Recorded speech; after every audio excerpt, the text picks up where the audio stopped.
Eto basahin natin, itong breaking news pambihira. Si Pinky Lacson iniwan na. Nagkaasulian na ng kandila. Ha? Puwede ba akong kumanta? And now, the end is near.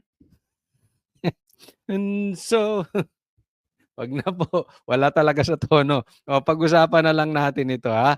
Basahin natin. Senator Panfiliping Lacson, Chairperson, Committee on Accountability. Accountability ba 'yan? Puro harang lang 'yan, eh. Puro harang lang 'yan si Lacson.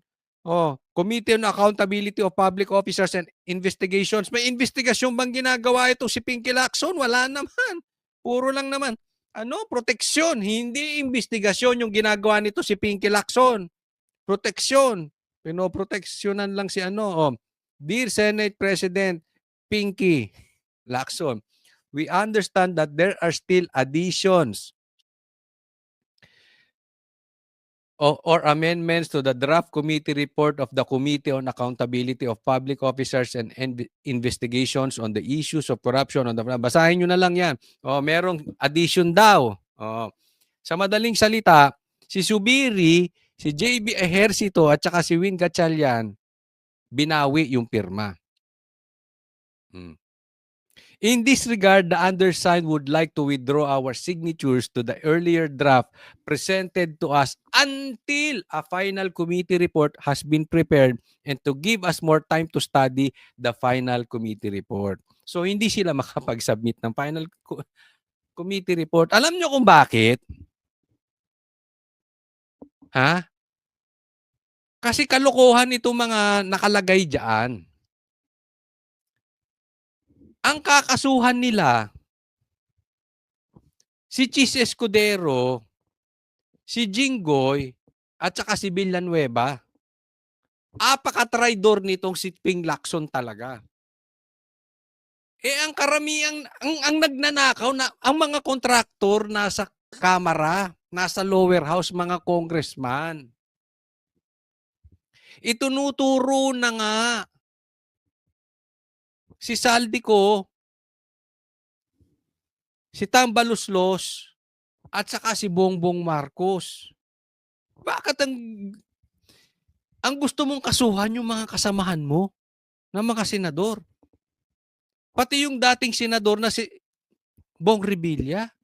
Ang gago nito si Pinky Lacson talaga. Parang bakla, no? I mean, traidor. Usually yan, nagtatanggulan, kayo magkakasama sa Senate.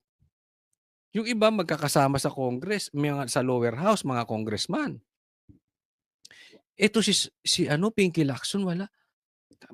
Talagang ilalaglag yung mga kapwa niya senador na wala namang kontrata, hindi naman nag-astang contractor, wala namang ghost projects, yun ang pilit idinadawit ng administrasyon, ng party nila Boying, etc., etc.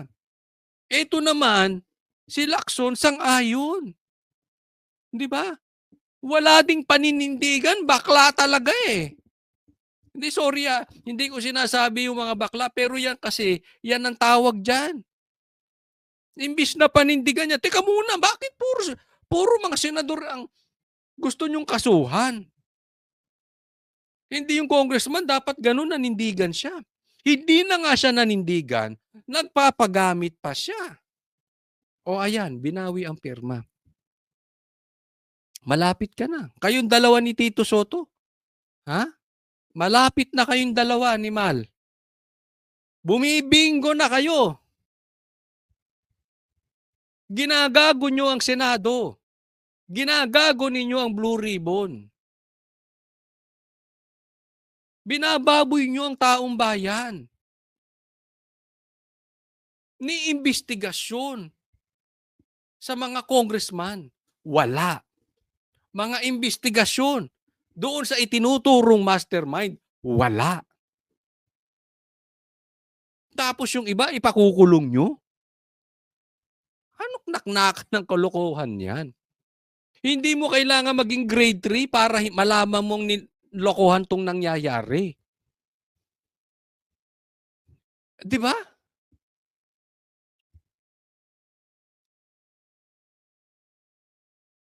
Kaya mga senador, gumising-gising kayo.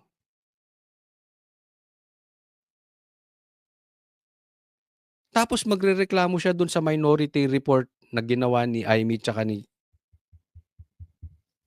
Marcoleta. Eh, yun naman ang talagang nangyari. Ang report na gustong gawin nito si Lacson, ilaglag yung mga kapwa niya senador, 'di ba?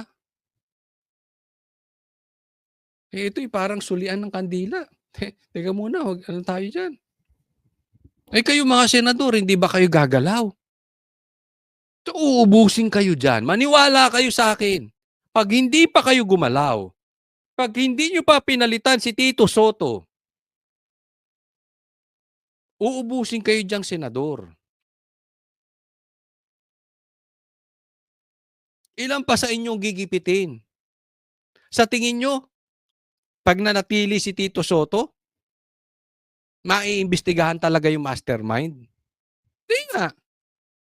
Oh, sinong naniniwala sa inyo? Tanungin ko kayo, sino nanonood dito na naniniwala 'pag inimbestigahan si Tito Sotto ay 'pag nagtuloy-tuloy na Senate President si Tito Sotto at Blue Ribbon Chairman itong si Pinky Lacson, mapapalapit tayo sa mastermind. Baka kayong mga sikat na senador, kayong isusunod na gawing sacrificial lamb. Kayo ang susunod na fall guy. Ganyan ang ginagawa nila para kunwari meron silang natitiklop na big fish.